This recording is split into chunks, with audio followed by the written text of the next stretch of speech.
தேவையான அனைத்து உதவிகளையும் செய்து மிக சிறப்பாக செயல்பட்டுக் கொண்டிருக்கிறார்கள்.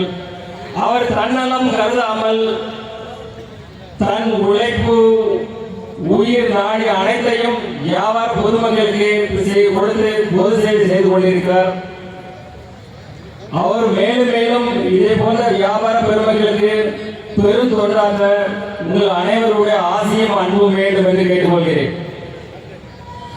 ஒரு சக்சஸ்ஃபுல்லான பிசினஸுக்கு அடிப்படையான விஷயங்கள் என்னன்னு பார்த்தோம்னா, நம்மளை தேடி வர்றவங்களுக்கு நாம என்ன பொருளை கொடுக்கணும் நாம நினைக்கிறத விட அவங்க என்ன தேடி நம்மளை வர்றாங்க, அவங்களுக்கு என்ன பொருள் அவங்களுக்கு தேவை என்பதை அறிந்து அந்த பொருளை நாம விற்பனை செய்தால் அது ஒரு முக்கியமான பங்கு வகிக்கும். அடுத்தது குறைந்த லாபத்தில், அதிக லாபத்தை தவிர்த்து குறைந்த லாபத்தில் அவர்களுக்கு வேண்டிய பொருட்களை கொடுக்க வேண்டும்.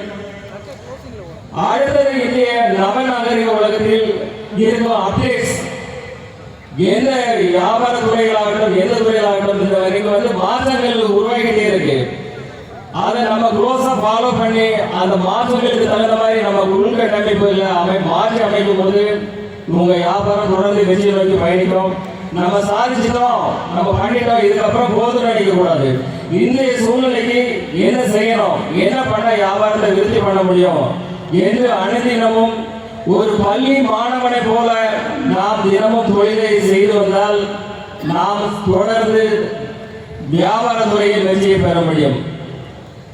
இன்று நம்ம வணிகர் சங்கத்தை சார்ந்து வணிகர்கள் அதை சார்ந்த மக்களையும் சேர்த்து பார்த்தா நம்ம நாட்டில் கிட்டத்தட்ட 45% மக்கள் இந்த வியாபாரத்தையும் வியாபாரத்துறையை சார்ந்தும் இருக்கிறார்கள்.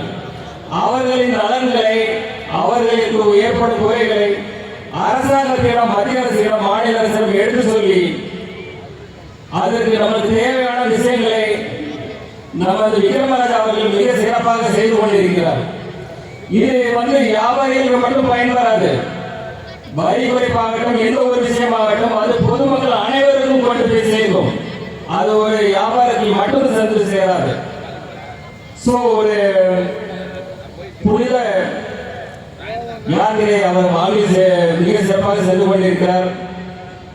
இந்த நேரத்தில் உங்கள் அனைவரும் ஆசிரியரையும் அன்பையும் அவருக்கு மேலும் மேலும் கொடுத்து அவருக்கு வாழ்த்துக்களை தெரிவித்துக் கொள்கிறோம். என்று ஏன்னா இன்னைக்கு ரொம்ப நேரம் ஆயிடுச்சு, அதனால என் உரையை கொஞ்சம் சுருக்கமாக முடிச்சுக்கிறேன். உங்க வந்தவர்களுக்கும் அனைத்து வியாபாரிகளுக்கும் பொதுமக்களுக்கும் மீண்டும் ஒரு முறை எல்லாருக்கும் வேலையில் அமைந்திருக்கும் சார்ந்தவர்களுக்கும் பெரியவர்களுக்கும் எல்லாருக்கும் நன்றியை கூறி விடைபெறுகிறேன். நன்றி, வணக்கம். நமது